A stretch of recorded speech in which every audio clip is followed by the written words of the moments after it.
The Shifting Sands of the U.S.-Korea Joint Command, Deterrence, Diplomacy, and the Shadow of China. By Ong-Soo Kenneth Park, the U.S.-Korea Combined Forces Command, CFC, has long stood as a bulwark against aggression on the Korean Peninsula.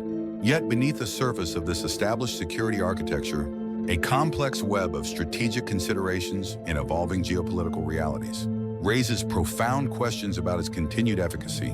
As Van Jackson has noted, alliances are not inherently good. They are tools with costs and benefits, and their value must be constantly reassessed against evolving strategic landscapes.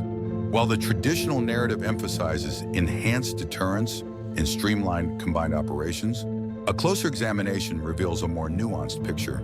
One critical point of contention revolves around the very nature of deterrence. The U.S. commitment to global peace, which repeatedly places prevention of escalation over retaliation, while laudable, may inadvertently hamstring South Korea's capacity for decisive retaliation, potentially emboldening adversaries. The numerical disparity between U.S. and South Korean forces further complicates matters, raising questions about the practicality of a U.S. general commanding a significantly larger South Korean military in the event of conflict. Moreover, the shadow of China looms large over the peninsula. The presence of U.S. forces intended as a deterrent against North Korea may paradoxically serve as a catalyst for conflict, enticing China to orchestrate a diversionary war to impede U.S. involvement in other regional theaters, such as Taiwan. Conversely, the absence of U.S. forces may create a vacuum, tempting China to act directly against South Korea. The reliability of U.S. commitment, a cornerstone of the CFC's deterrent effect, has also been called into question. President Trump's rhetorical pronouncements such as "Why should the U.S. forces defend Korea?" cast doubt on the U.S.-Korea Mutual Defense Treaty. Such remarks inject an element of uncertainty, eroding the credibility of the security guarantee upon which the alliance rests.